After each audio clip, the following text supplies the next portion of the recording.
Hello everybody and welcome to another edition of Bill Chase and the Movies and another Oscar special. I am rejoined by fellow Oscar expert Kaylee King, and you were wonderful the last time you were here, so I figured I'd bring you back. Naturally. Of course. Who I can't think of anybody else seriously who has the same expertise that you do, so we needed to have her back, folks. And it was a tremendous success last time. I don't get many hits on my videos, but that one received quite a few. It's received close to 50 now, so wow.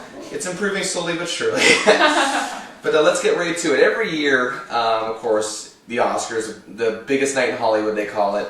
You know, it's a storied history. It's all this stuff about it. You know, you can go on for hours upon hours, and me and you ourselves have before many conversations we've had. Yes. But many times we feel the Academy doesn't get it right for certain little things. Nobody's going to be perfect. Nobody's going to have every wish they had fulfilled at the Oscars in terms of what's the best.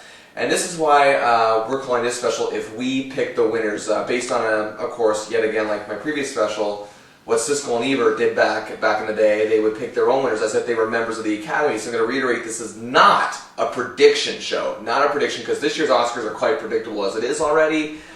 Well, I think we might get some surprises in Best Picture. Yeah, I think there's going to be a few. And Best Director. I think those two big ones are going to be surprises. I think all the acting ones, it's pretty cut and dry right now.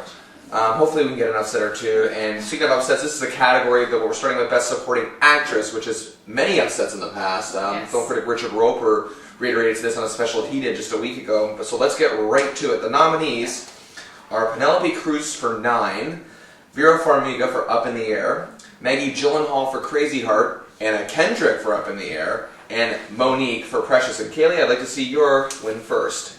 Now, after I open the envelope, Kaylee's going to explain why she chose this recipient. Anna Kendrick for Up in the Air. Yes.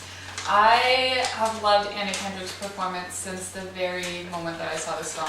She was so brilliant. She didn't go too over the top, and she didn't, underplay it at all. She was just perfect, and she was the perfect comrade for George Clooney and Vera Farmiga, and the three of them together with her leading was just such a perfect combination, and I think she just nailed the part, absolutely.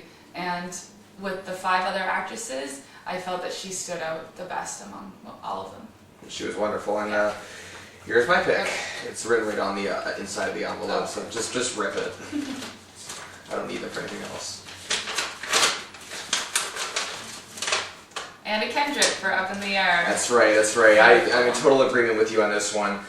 I'll admit, when I first saw Precious, I was dead set on Monique taking this, but I saw Up in the Air for a second and third time, and just kept falling in love with this character. Yeah. Seriously, and even Vera Farmiga, very good as well, but for some reason, Anna Kendrick's natural, I guess you could say, electricity on the screen, which I just could not believe that she had after seeing her in such films as Twilight, that I'm like, where's she been all my life, kind of thing, I know she's still a young woman, she's still in her mid-20s and that, and I believe that she's got a bright future ahead of her after this movie too, and I think that I think more of the Hollywood, casting calls will come her way. Yeah.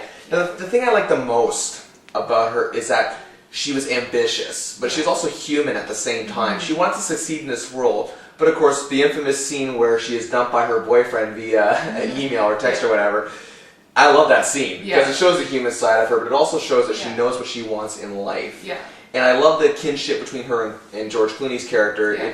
It worked. It connected. Yeah. And I believe she was the best. Now, for me, like all the other performances here in this category were pretty good. Yeah. But for some reason, the more I see this movie, and I think it's going to happen even when it comes out on DVD and I watch it again, I'm just going to keep loving this character and keep loving Anna Kendrick. She's just that likable. I'm in complete agreement.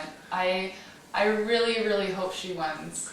I don't think she will, but I really hope that she does. Exactly. Like there might be a few upsets, that's what I mean. Like, the other award shows go, pretty much the same, but this one is different. This is a different award show than all the others, so. Absolutely. I really think she is the best performer in this category. Yeah. Whoever thought Tilda Swinton would win? Well, there you go. Exactly.